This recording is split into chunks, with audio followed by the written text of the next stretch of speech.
Tales from the Manor. For classic and reimagined tales of horror, suspense, sci-fi, and a dabble of fantasy. Today's tale: A Terribly Strange Bed.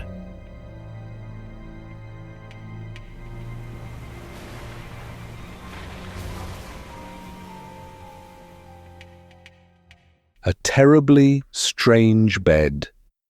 Shortly after my education at college was finished, I happened to be staying at Paris with an English friend. We were both young men then, and lived, I am afraid, rather a wild life in the delightful city of our sojourn. One night we were idling about the neighbourhood of the Palais Royal, doubtful to what amusement we should next betake ourselves. My friend proposed a visit to Frascati's, but his suggestion was not to my taste. I knew Frascati's, as the French saying is, by heart, had lost and won plenty of 5-franc pieces there, merely for amusement's sake, until it was amusement no longer, and was thoroughly tired, in fact, of all the ghastly respectabilities of such a social anomaly as a respectable gambling house. "For heaven's sake," said I to my friend, "let us go somewhere where we can see a little genuine, blackguard, poverty-stricken gaming, with no false gingerbread glitter thrown over it at all. Let us get away from fashionable Frascati's to a house where they don't mind letting in a man with a ragged coat or a man with no coat, ragged or otherwise." "Very well," said my friend, "we needn't go out of the Palais Royal to find the sort of company you want. Here's the place just before us, as blackguard a place, by all report, as you could possibly wish to see." In another minute we arrived at the door and entered the house. When we got upstairs and had left our hats and sticks with the doorkeeper, we were admitted into the chief gambling room. We did not find many people assembled there. But, few as the men were who looked up at us on our entrance, they were all types, lamentably true types, of their respective classes. We had come to see blackguards, but these men were something worse. There is a comic side, more or less appreciable, in all blackguardism. Here there was nothing but tragedy. Mute, weird tragedy. The quiet in the room was horrible. The thin, haggard, long-haired young man, whose sunken eyes fiercely watched the turning up of the cards, never spoke. The flabby, fat-faced, pimply player who pricked his piece of pasteboard perseveringly to register how often black won and how often red, never spoke. The dirty, wrinkled old man with the vulture eyes and the darned great coat, who had lost his last sou and still looked on desperately after he could play no longer, never spoke. Even the voice of the croupier sounded as if it were strangely dulled and thickened in the atmosphere of the room. I had entered the place to laugh, but the spectacle before me was something to weep over. I soon found it necessary to take refuge in excitement from the depression of spirits which was fast stealing on me. Unfortunately, I sought the nearest excitement by going to the table and beginning to play. Still more unfortunately, as the event will show, I won prodigiously, won incredibly, won at such a rate that the regular players at the table crowded round me, and staring at my stakes with hungry, superstitious eyes, whispered to one another that the English stranger was going to break the bank. The game was rouge et noir. I had played at it in every city in Europe, without, however, the care or the wish to study the theory of chances, that philosopher's stone of all gamblers, and a gambler, in the strict sense of the word, I had never been. I was heart-whole from the corroding passion for play. My gaming was a mere idle amusement. I never resorted to it by necessity, because I never knew what it was to want money. I never practiced it so incessantly as to lose more than I could afford, or to gain more than I could coolly pocket, without being thrown off my balance by my good luck. In short, I had hitherto frequented gambling tables, just as I frequented ballrooms and opera houses, because they amused me and because I had nothing better to do with my leisure hours. But on this occasion, it was very different. Now, for the first time in my life, I felt what the passion for play really was.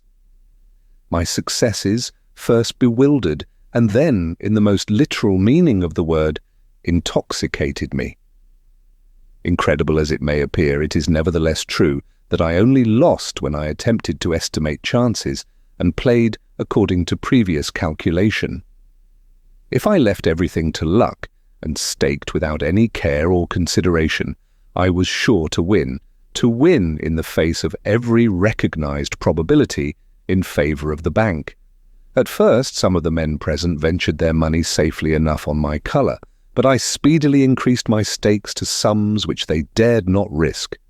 One after another they left off playing and breathlessly looked on at my game. Still, time after time, I staked higher and still won. The excitement in the room rose to fever pitch. The silence was interrupted by a deep muttered chorus of oaths and exclamations in different languages. Every time the gold was shoveled across to my side of the table, even the imperturbable croupier dashed his rake on the floor in a French fury of astonishment at my success. But one man present preserved his self-possession, and that man was my friend. He came to my side and, whispering in English, begged me to leave the place, satisfied with what I had already gained.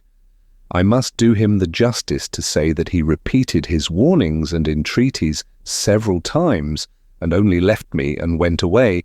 After I had rejected his advice, I was to all intents and purposes gambling drunk, in terms which rendered it impossible for him to address me again that night. Shortly after he had gone, a hoarse voice behind me cried, "Permit me, my dear sir, permit me to restore to their proper place 2 Napoleons which you have dropped." Wonderful luck, sir. I pledge you my word of honour as an old soldier, in the course of my long experience in this sort of thing, I never saw such luck as yours, never. Go on, sir. Sacre mille bombs. Go on boldly and break the bank. I turned round and saw, nodding and smiling at me with inveterate civility, a tall man dressed in a frogged and braided surtout. If I had been in my senses, I should have considered him personally as being rather a suspicious specimen of an old soldier. He had goggling, bloodshot eyes, mangy moustaches, and a broken nose. His voice betrayed a barrack-room intonation of the worst order, and he had the dirtiest pair of hands I ever saw, even in France. These little personal peculiarities exercised, however, no repelling influence on me. In the mad excitement, the reckless triumph of that moment, I was ready to fraternize with anybody who encouraged me in my game. I accepted the old soldier's offered pinch of snuff, clapped him on the back, and swore he was the honestest fellow in the world, the most glorious relic of the Grand Army that I had ever met with. "Go on," cried my military friend, snapping his fingers in ecstasy. "Go on and win! Break the bank! Mille tonnerres! My gallant English comrade, break the bank!" And I did went on at such a rate that in another quarter of an hour the croupier called out, "Gentlemen, the bank has discontinued for tonight." All the notes and all the gold in that bank now lay in a heap under my hands. The whole floating capital of the gambling house was waiting to pour into my pockets. "Tie up the money in your pocket handkerchief, my worthy sir," said the old soldier, as I wildly plunged my hands into my heap of gold. "Tie it up, as we used to tie up a bit of dinner in the Grand Army. Your winnings are too heavy for any breeches pockets that ever were sewed. There, that's it. Shovel them in, notes and all. Creedy, what luck! Stop! Another Napoleon on the floor. Ah, sacre petit polisson de Napoleon, have I found thee at last? Now then, sir, 2 tight double knots each way with your honourable permission, and the money's safe. Feel it, fortunate sir, hard and round as a cannonball, a bass if they had only fired such cannonballs at us at Austerlitz, nom d'une pipe, if they only had. And now, as an ancient grenadier, as an ex-brave of the French army, what remains for me to do? I ask what? Simply this, to entreat my valued English friend to drink a bottle of champagne with me and toast the goddess Fortune in foaming goblets before we part. Excellent, ex-brave, convivial ancient grenadier, champagne by all means, an English cheer for an old soldier, hurrah, hurrah, another English cheer for the goddess Fortune, hurrah, hurrah, hurrah. Bravo, the Englishman, the amiable, gracious Englishman, in whose veins circulates the vivacious blood of France. Another glass? Abasse, the bottle is empty. Never mind. Vive le vin. I, the old soldier, order another bottle, and 1/2 pound of bonbons with it. No, no, ex-brave, never, ancient grenadier. Your bottle last time, my bottle this. Behold it, toast away, the French army, the great Napoleon, the present company, the croupier, the honest croupier's wife and daughters, if he has any, the ladies generally, everybody in the world. By the time the second bottle of champagne was emptied, I felt as if I had been drinking liquid fire. My brain seemed all aflame. No excess in wine had ever had this effect on me before in my life. Was it the result of a stimulant acting upon my system when I was in a highly excited state? Was my stomach in a particularly disordered condition, or was the champagne amazingly strong?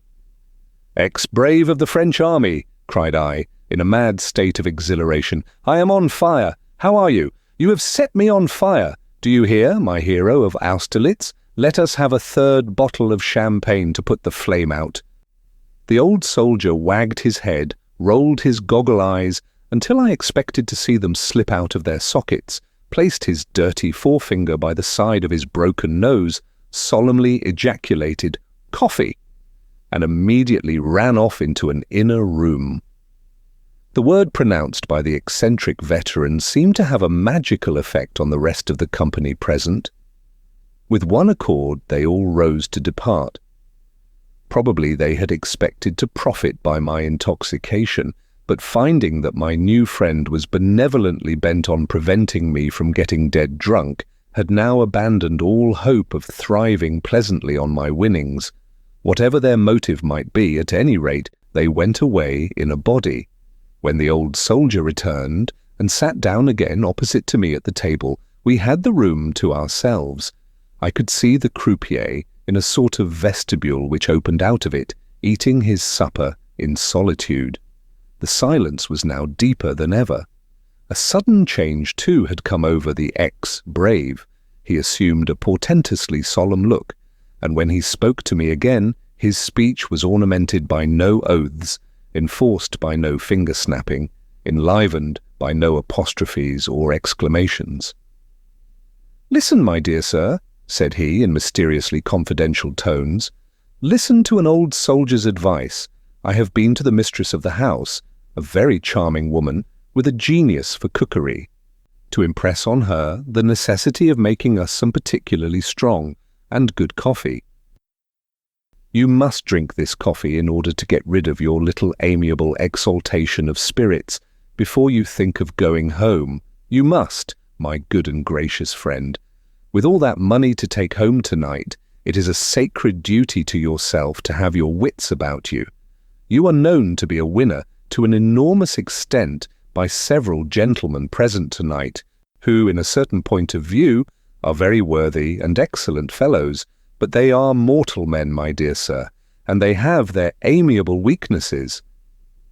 Need I say more? Ah, no, no, you understand me. Now this is what you must do. Send for a cabriolet when you feel quite well again, draw up all the windows when you get into it, and tell the driver to take you home only through the large and well-lighted thoroughfares. Do this, and you and your money will be safe.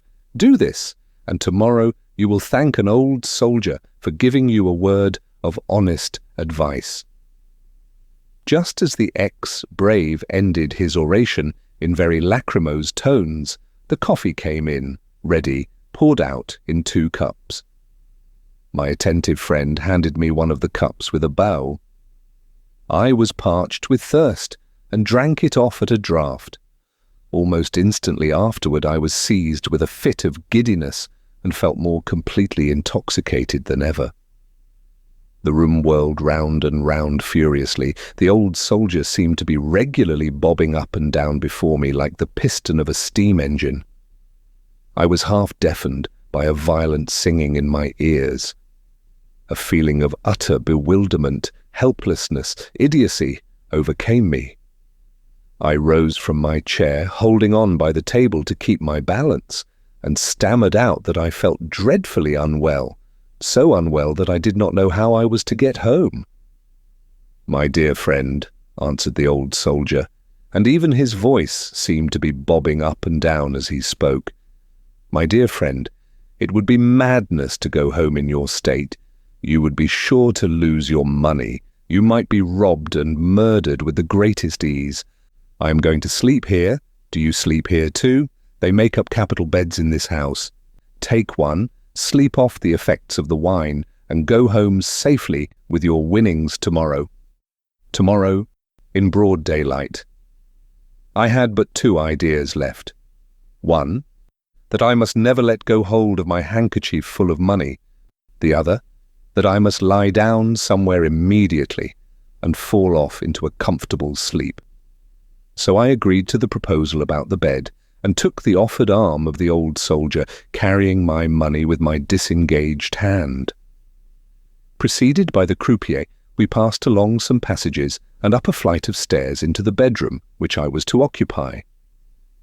The ex-brave shook me warmly by the hand, proposed that we should breakfast together, and then, followed by the croupier, left me for the night. I ran to the wash-hand stand, drank some of the water in my jug, poured the rest out, and plunged my face into it. Then sat down in a chair and tried to compose myself. I soon felt better. The change for my lungs from the fetid atmosphere of the gambling room to the cool air of the apartment I now occupied, the almost equally refreshing change for my eyes from the glaring gaslights of the salon to the dim, quiet flicker of one bedroom candle, aided wonderfully the restorative effects of cold water. The giddiness left me, and I began to feel a little like a reasonable being again. My first thought was of the risk of sleeping all night in a gambling house, my second, of the still greater risk of trying to get out after the house was closed, and of going home alone at night through the streets of Paris with a large sum of money about me. I had slept in worse places than this on my travels, so I determined to lock, bolt, and barricade my door, and take my chance till the next morning. Accordingly, I secured myself against all intrusion, looked under the bed and into the cupboard, tried the fastening of the window, and then, satisfied that I had taken every proper precaution, pulled off my upper clothing, put my light, which was a dim one, on the hearth among a feathery litter of wood ashes, and got into bed with the handkerchief full of money under my pillow. I soon felt not only that I could not go to sleep, but that I could not even close my eyes. I was wide awake and in a high fever.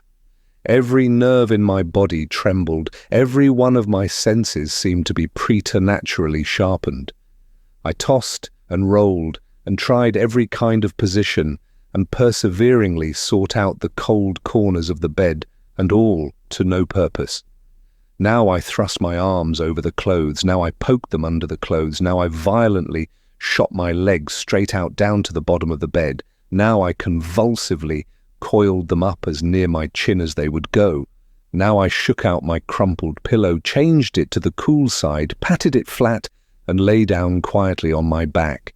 Now I fiercely doubled it in two, set it up on end, thrust it against the board of the bed, and tried a sitting posture.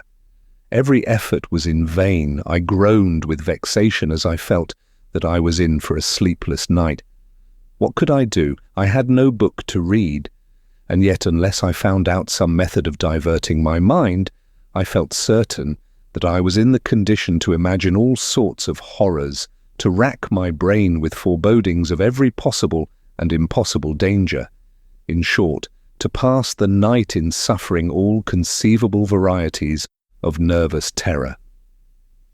I raised myself on my elbow and looked about the room, which was brightened by a lovely moonlight pouring straight through the window, to see if it contained any pictures or ornaments that I could at all clearly distinguish.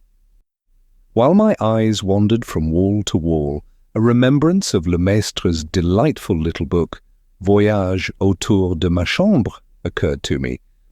I resolved to imitate the French author and find occupation and amusement enough to relieve the tedium of my wakefulness by making a mental inventory of every article of furniture I could see, and by following up to their sources the multitude of associations which even a chair, a table, or a wash-hand stand may be made to call forth. In the nervous, unsettled state of my mind at that moment, I found it much easier to make my inventory than to make my reflections, and thereupon soon gave up all hope of thinking in Le Maistre's fanciful track, or, indeed, of thinking at all. I looked about the room at the different articles of furniture, and did nothing more. There was first the bed I was lying in. A four-post bed, of all things in the world, to meet with in Paris. Yes, a thorough, clumsy British four-poster, with a regular top lined with chintz, the regular fringed valance all round, the regular stifling, unwholesome curtains, which I remembered having mechanically drawn back against the posts without particularly noticing the bed when I first got into the room. Then there was the marble-topped wash-hand stand from which the water I had spilled, in my hurry to pour it out, was still dripping, slowly and more slowly, onto the brick floor. Then two small chairs with my coat, waistcoat, and trousers flung on them. Then a large elbow chair covered with dirty white dimity, with my cravat and shirt collar thrown over the back. Then a chest of drawers with two of the brass handles off, and a tawdry, broken china inkstand placed on it by way of ornament for the top. Then the dressing table, adorned by a very small looking-glass and a very large pincushion. Then the window, an unusually large window. Then a dark old picture, which the feeble candle dimly showed me. It was the picture of a fellow in a high Spanish hat, crowned with a plume of towering feathers. A swarthy, sinister ruffian looking upward, shading his eyes with his hand, and looking intently upward. It might be at some tall gallows on which he was going to be hanged. At any rate, he had the appearance of thoroughly deserving it. This picture put a kind of constraint upon me to look upward too, at the top of the bed. It was a gloomy and not an interesting object, and I looked back at the picture. I counted the feathers in the man's hat. They stood out in relief, 3 white, 2 green. I observed the crown of his hat, which was of a conical shape, according to the fashion supposed to have been favoured by Guido Fawkes. I wondered what he was looking up at. It couldn't be at the stars. Such a desperado was neither astrologer nor astronomer. It must be at the high gallows, and he was going to be hanged presently. Would the executioner come into possession of his conical crowned hat and plume of feathers? I counted the feathers again, 3 white, 2 green. While I still lingered over this very improving and intellectual employment, my thoughts insensibly began to wander. The moonlight shining into the room reminded me of a certain moonlight night in England, the night after a picnic party in a Welsh valley.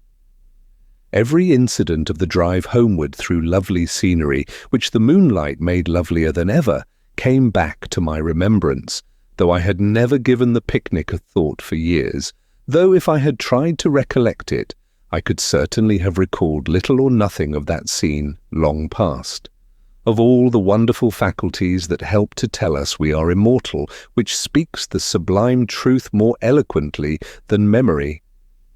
Here was I, in a strange house of the most suspicious character, in a situation of uncertainty, and even of peril, which might seem to make the cool exercise of my recollection almost out of the question. Nevertheless, remembering, quite involuntarily, places, people, conversations, minute circumstances of every kind, which I had thought forgotten forever, which I could not possibly have recalled at will, even under the most favourable auspices. And what cause had produced in a moment the whole of this strange, complicated, mysterious effect?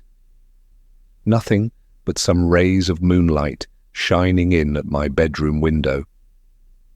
I was still thinking of the picnic, of our merriment on the drive home, of the sentimental young lady who would quote Childe Harold because it was moonlight. I was absorbed by these past scenes and past amusements when, in an instant, the thread on which my memories hung snapped asunder. My attention immediately came back to present things more vividly than ever, and I found myself, I neither knew why nor wherefore, looking hard at the picture again. Looking for what? Good God, the man had pulled his hat down on his brows. No, the hat itself was gone. Where was the conical crown? Where the feathers? 3 white, 2 green? Not there. In place of the hat and feathers, what dusky object was it that now hid his forehead, his eyes, his shading hand? Was the bed moving? I turned on my back and looked up. Was I mad, drunk, dreaming, giddy again? Or was the top of the bed really moving down, sinking slowly, regularly, silently, horribly, right down throughout the whole of its length and breadth, right down upon me as I lay underneath? My blood seemed to stand still. A deadly, paralyzing coldness stole all over me as I turned my head round on the pillow and determined to test whether the bed top was really moving or not by keeping my eye on the man in the picture. The next look in that direction was enough. The dull, black, frowsy outline of the valance above me was within an inch of being parallel with his waist. I still looked breathlessly, and steadily and slowly, very slowly, I saw the figure and the line of frame below the figure vanish as the valance moved down before it. I am constitutionally anything but timid. I have been on more than one occasion in peril of my life and have not lost my self-possession for an instant, but when the conviction first settled on my mind that the bed top was really moving, was steadily and continuously sinking down upon me, I looked up, shuddering, helpless, panic-stricken beneath the hideous machinery for murder, which was advancing closer and closer to suffocate me where I lay. I looked up, motionless, speechless, breathless. The candle, fully spent, went out, but the moonlight still brightened the room. Down and down, without pausing and without sounding, came the bed top, and still my panic terror seemed to bind me faster and faster to the mattress on which I lay. Down and down it sank, till the dusty odour from the lining of the canopy came stealing into my nostrils. At that final moment, the instinct of self-preservation startled me out of my trance, and I moved at last. There was just room for me to roll myself sidewise off the bed. As I dropped noiselessly to the floor, the edge of the murderous canopy touched me on the shoulder. Without stopping to draw my breath, without wiping the cold sweat from my face, I rose instantly on my knees to watch the bed top. I was literally spellbound by it. If I had heard footsteps behind me, I could not have turned round. If a means of escape had been miraculously provided for me, I could not have moved to take advantage of it. The whole life in me was, at that moment, concentrated in my eyes. It descended, the whole canopy, with the fringe round it, came down, down, close down, so close that there was not room now to squeeze my finger between the bed top and the bed. I felt at the side and discovered that what had appeared to me from beneath to be the ordinary light canopy of a 4-post bed was in reality a thick, broad mattress, the substance of which was concealed by the valance and its fringe. I looked up and saw the 4 posts rising hideously bare.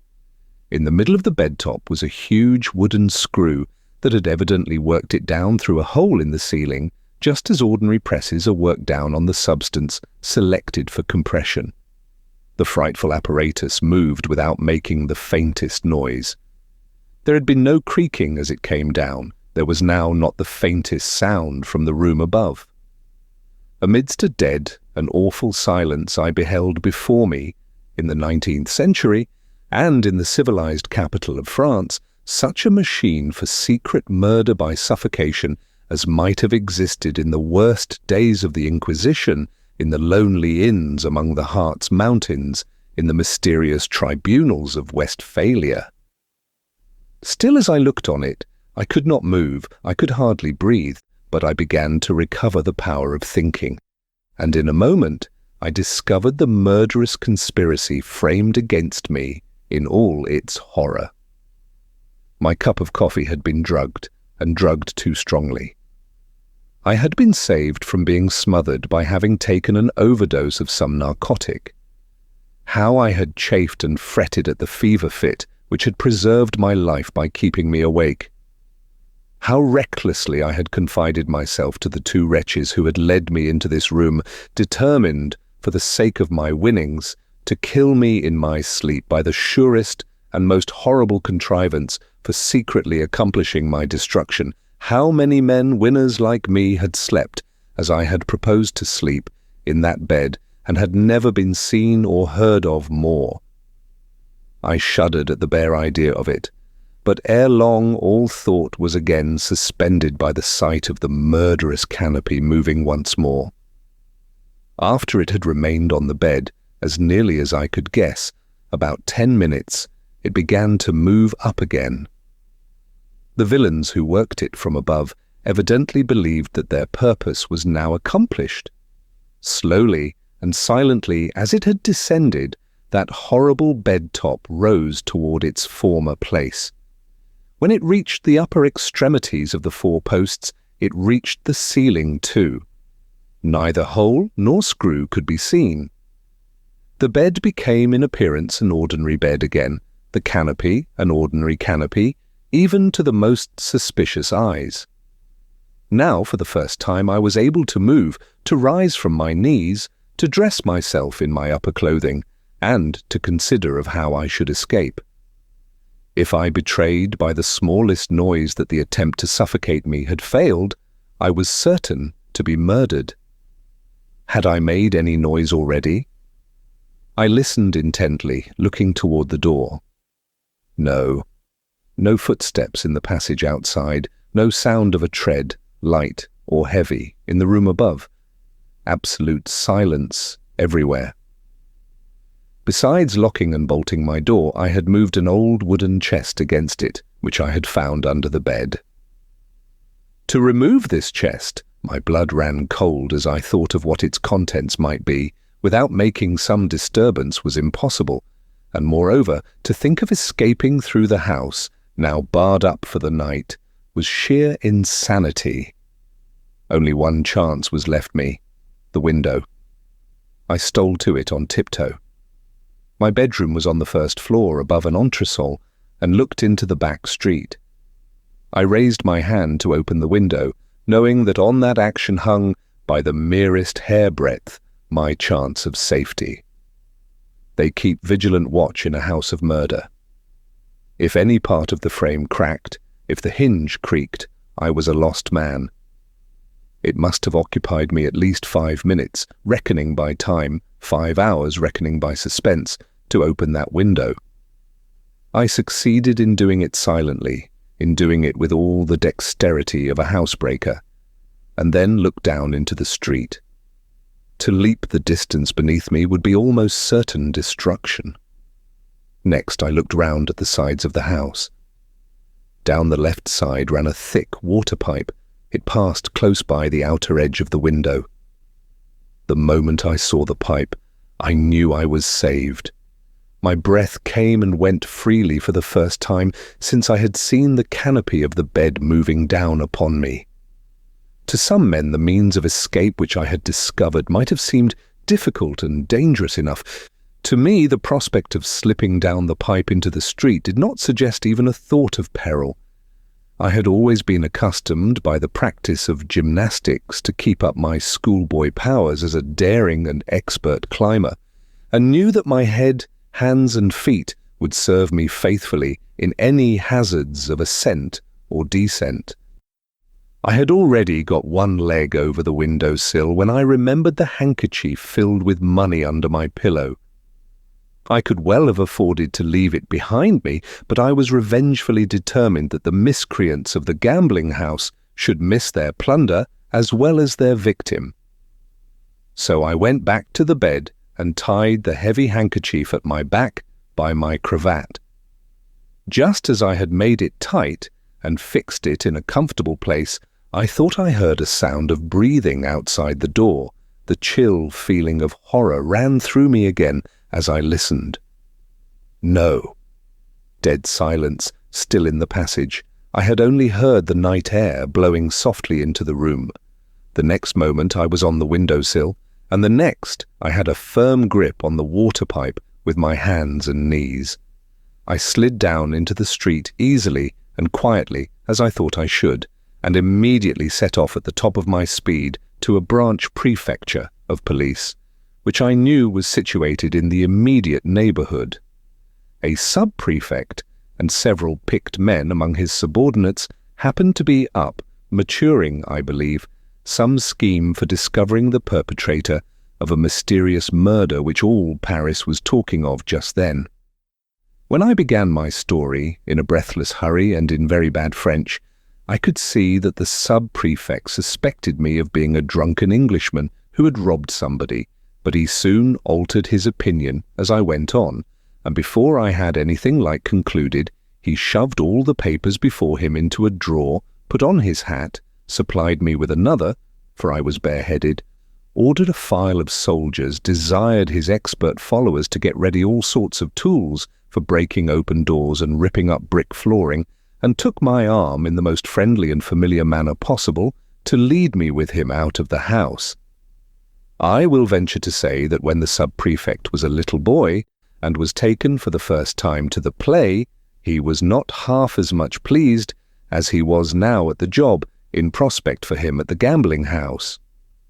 Away we went through the streets, the sub-prefect cross-examining and congratulating me in the same breath as we marched at the head of our formidable posse comitatus.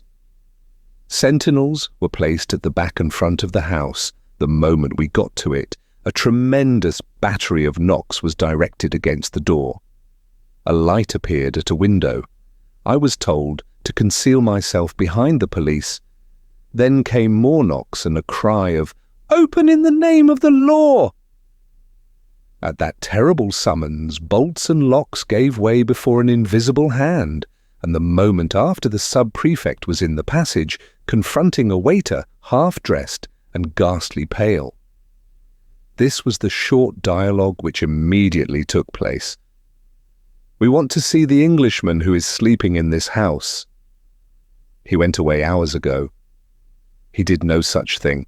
His friend went away. He remained." "Show us to his bedroom." "I swear to you, Monsieur le Sous-Prefect, he is not here. I swear to you, Monsieur le Garçon, he is. He slept here. He didn't find your bed comfortable. He came to us to complain of it. Here he is among my men, and here am I ready to look for a flea or two in his bedstead. Renaudin," calling to one of the subordinates and pointing to the waiter, "collar that man and tie his hands behind him. Now then, gentlemen, let us walk upstairs." Every man and woman in the house was secured, the old soldier the first. Then I identified the bed in which I had slept, and then we went into the room above. No object that was at all extraordinary appeared in any part of it. The sub-prefect looked round the place, commanded everybody to be silent, stamped twice on the floor, called for a candle, looked attentively at the spot he had stamped on, and ordered the flooring there to be carefully taken up. This was done in no time. Lights were produced, and we saw a deep, raftered cavity between the floor of this room and the ceiling of the room beneath. Through this cavity there ran perpendicularly a sort of case of iron thickly greased, and inside the case appeared the screw which communicated with the bed top below. Extra lengths of screw freshly oiled, levers covered with felt, all the complete upper works of a heavy press constructed with infernal ingenuity so as to join the fixtures below, and when taken to pieces again to go into the smallest possible compass, were next discovered and pulled out on the floor. After some little difficulty, the sub-prefect succeeded in putting the machinery together and, leaving his men to work it, descended with me to the bedroom. The smothering canopy was then lowered, but not so noiselessly as I had seen it lowered. When I mentioned this to the sub-prefect, his answer, simple as it was, had a terrible significance. "My men," said he, "are working down the bed-top for the first time. The men whose money you won were in better practice." We left the house in the sole possession of 2 police agents, every one of the inmates being removed to prison on the spot. The sub-prefect, after taking down my pro se verbal in his office, returned with me to my hotel to get my passport. "Do you think," I asked, as I gave it to him, "that any men have really been smothered in that bed as they tried to smother me?" "I have seen dozens of drowned men laid out at the morgue," answered the sub-prefect, "in whose pocketbooks were found letters stating that they had committed suicide in the Seine because they had lost everything at the gaming table. Do I know how many of those men entered the same gambling house that you entered, won as you won, took that bed as you took it, slept in it, were smothered in it, and were privately thrown into the river with a letter of explanation written by the murderers and placed in their pocketbooks? No man can say how many or how few have suffered the fate from which you have escaped. The people of the gambling house kept their bedstead machinery a secret from us, even from the police. The dead kept the rest of the secret for them. Good night, or rather good morning, Monsieur Faulkner. Be at my office again at 9 o'clock. In the meantime, au revoir." The rest of my story is soon told. I was examined and re-examined. The gambling house was strictly searched all through from top to bottom. The prisoners were separately interrogated, and 2 of the less guilty among them made a confession. I discovered that the old soldier was the master of the gambling house. Justice discovered that he had been drummed out of the army as a vagabond years ago, that he had been guilty of all sorts of villainies since, that he was in possession of stolen property, which the owners identified, and that he, the croupier, another accomplice, and the woman who had made my cup of coffee were all in the secret of the bedstead. There appeared some reason to doubt whether the inferior persons attached to the house knew anything of the suffocating machinery, and they received the benefit of that doubt by being treated simply as thieves and vagabonds. As for the old soldier and his 2 head myrmidons, they went to the galleys. The woman who had drugged my coffee was imprisoned for I forget how many years. The regular attendants at the gambling house were considered suspicious and placed under surveillance, and I became, for 1 whole week, which is a long time, the head lion in Parisian society. My adventure was dramatized by 3 illustrious playmakers, but never saw theatrical daylight, for the censorship forbade the introduction on the stage of a correct copy of the gambling house bedstead. One good result was produced by my adventure which any censorship must have approved. It cured me of ever again trying rouge et noir as an amusement. The sight of a green cloth with packs of cards and heaps of money on it will henceforth be forever associated in my mind with the sight of a bed canopy descending to suffocate me in the silence and darkness of the night. If you like this video, please subscribe and share with another classic audiobook lover.